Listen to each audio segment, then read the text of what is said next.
I'm Luca Giliberti, contributing writer at Gold Derby, joined today by Oscar nominee and two-time Emmy winner Liz Garbus, who just received her 7th Emmy nomination for directing the 4th season finale of Hulu's The Handmaid's Tale, titled The Wilderness.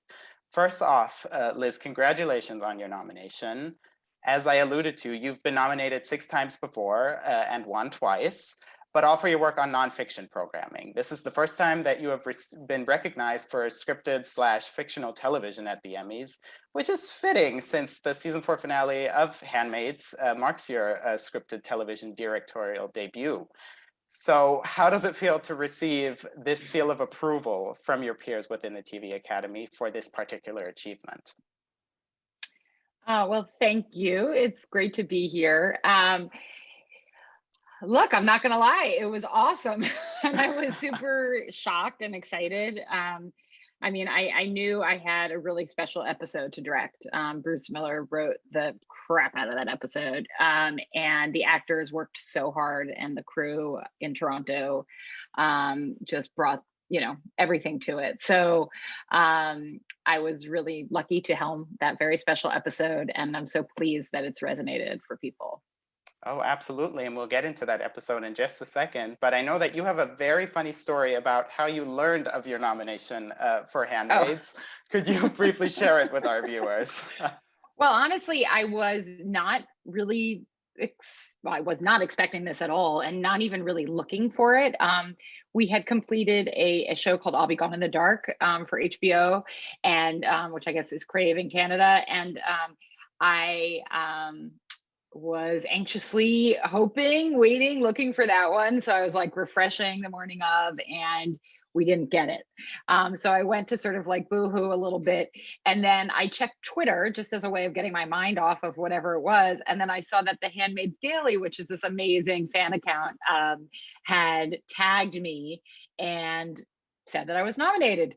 And I was like, wait, what? And so I went back and I tried to look and refresh the page. It wasn't refreshing. I Oh, called my agent. I was like, is this true? And she's like, I think it's true. I'm trying to refresh. So we were all just kind of sitting there trying to refresh. And of course, Handmaid's Daily had it right. Once we saw it up there, we were just, we were thrilled. oh, absolutely. It's such an amazing story.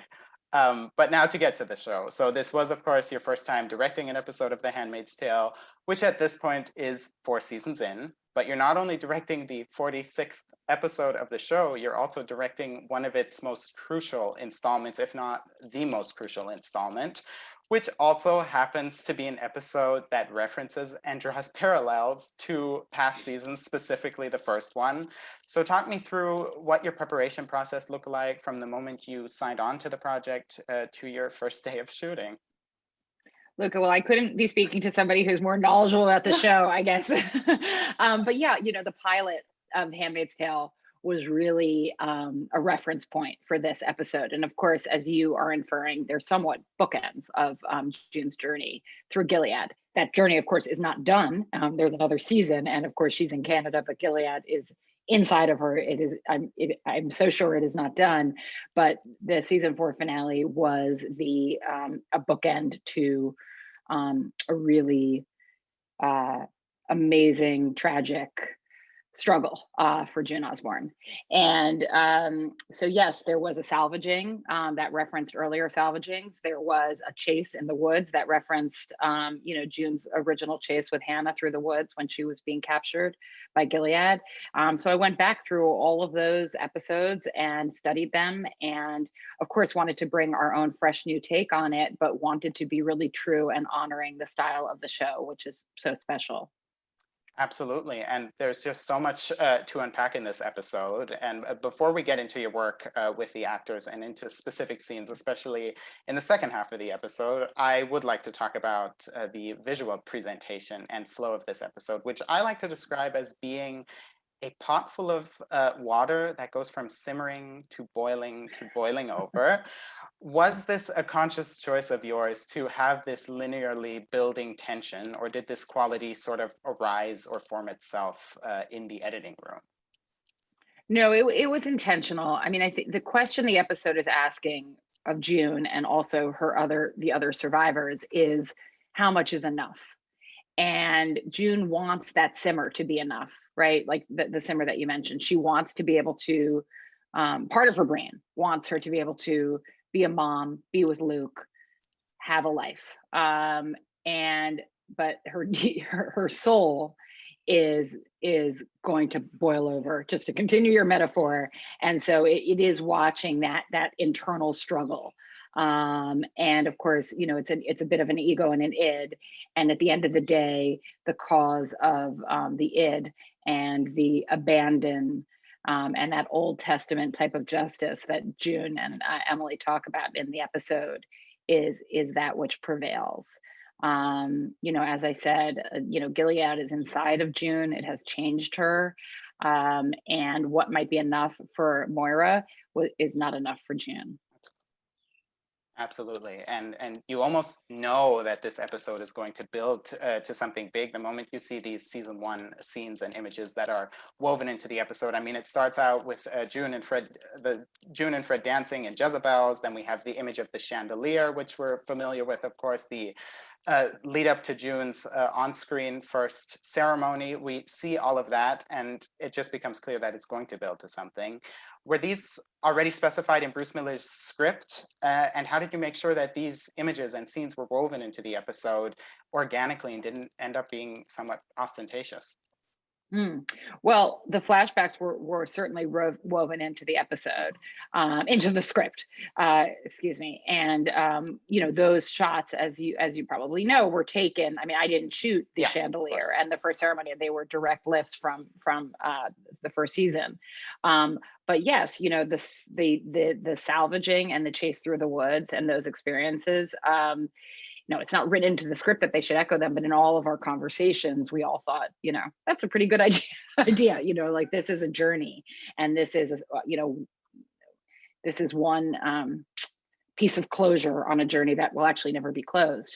And so, yes, it was definitely intentional, and you know, I appreciate that folks are able to see that build and appreciate what we were trying to do there. Oh, absolutely. And to go back to my metaphor, my description of the episode, I think the water really starts boiling after June meets Fred in his cell, and he meekly attempts to apologize for some of his crimes. And then he even admits that he misses Offred, which of course is disgusting, to put it mildly. And then when June says, "I miss her strength," I think it becomes really clear what is about to unfold, or what is possibly about to unfold. So talk me through fleshing out this scene with Elizabeth Moss and Joseph Fiennes, and how you ultimately chose to frame it.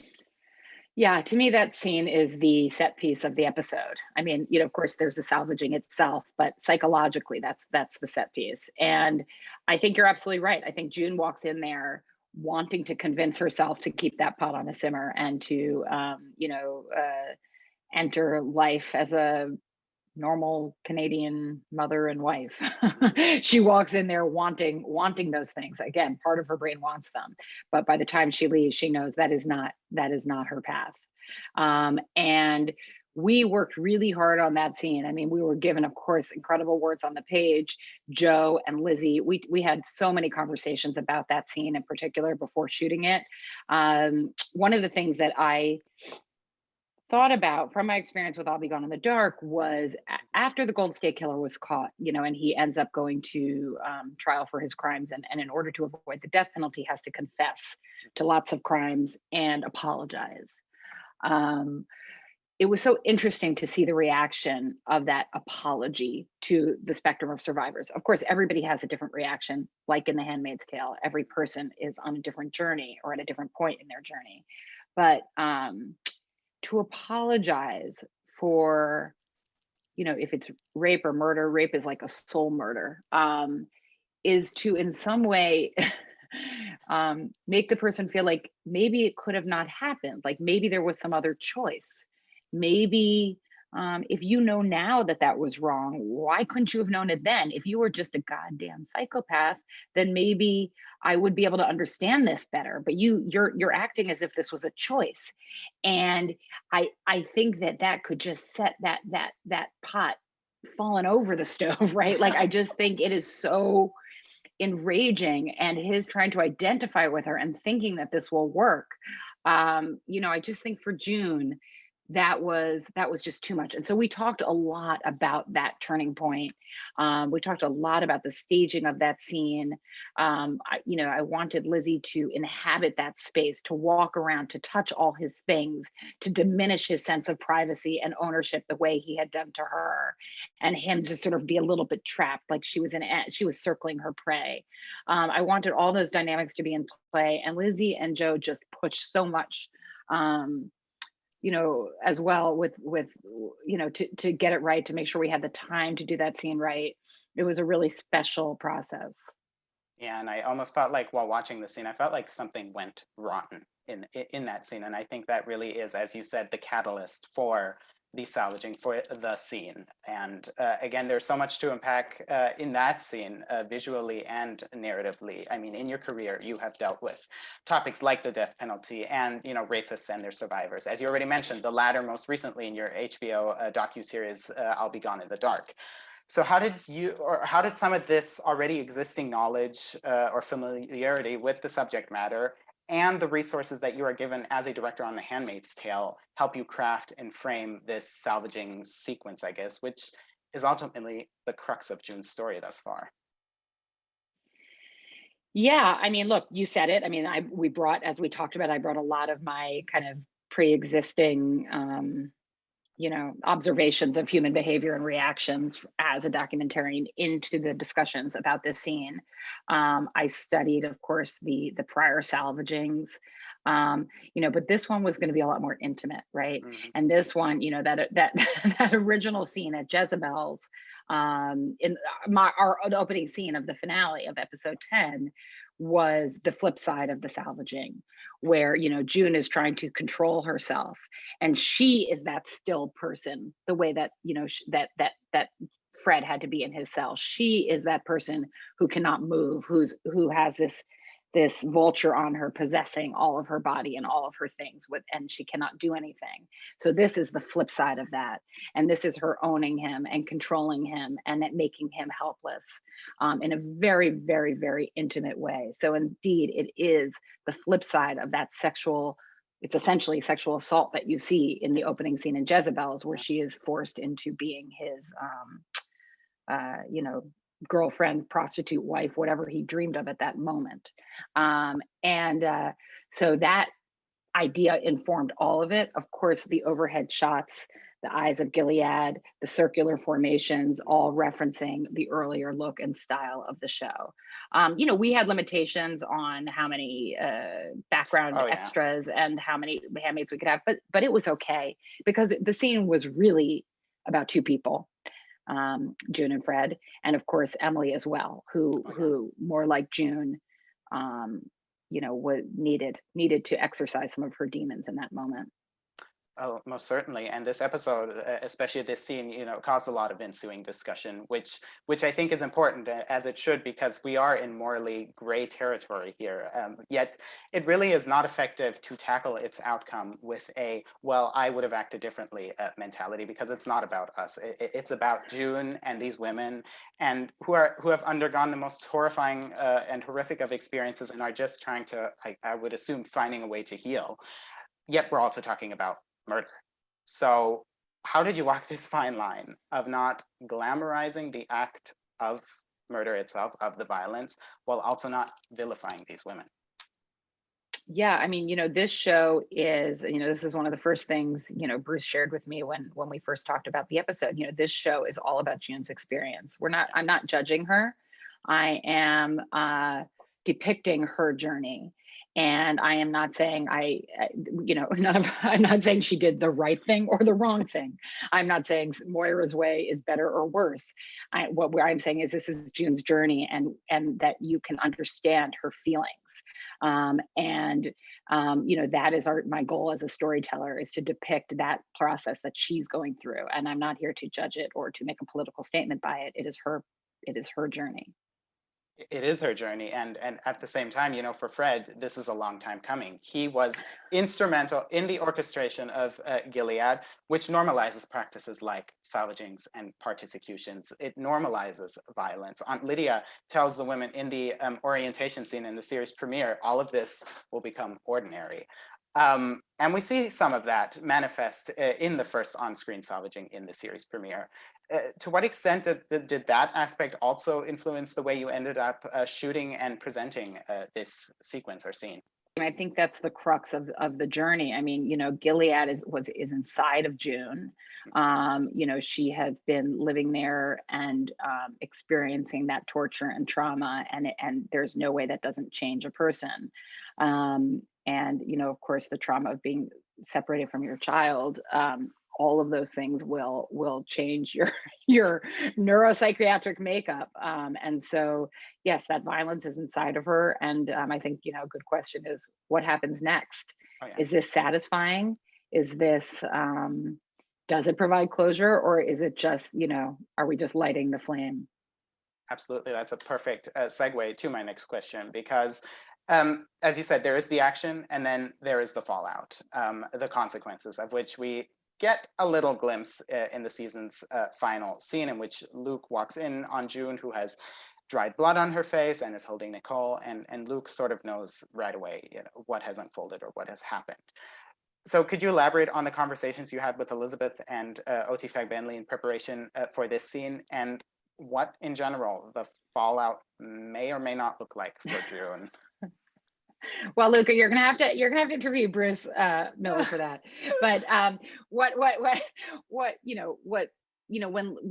when Lizzie Moss, as June is walking out of the forest, we like, what is the emotion in that morning? And I think after having murdered her abuser, and I think that emotion is, what now?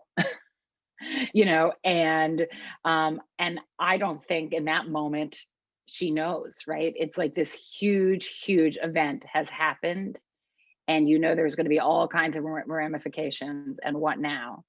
And I think the only thing that she knows for sure is she is not fit to be the mother that Luke wants her to be right now. And I that last scene in the bedroom, in the baby's room, depicts that. With OT, we did it a bunch of different ways. There was a sort of a mild reaction and a more dramatic reaction, and he chose to sort of fall on the floor, which I thought was a great choice. And so we sort of dug into that. And yeah, I mean, the audience has to surmise a lot. Like, people are like, does Luke know what happened? And I think, we feel that he knows. I mean, we feel he understands his wife and um,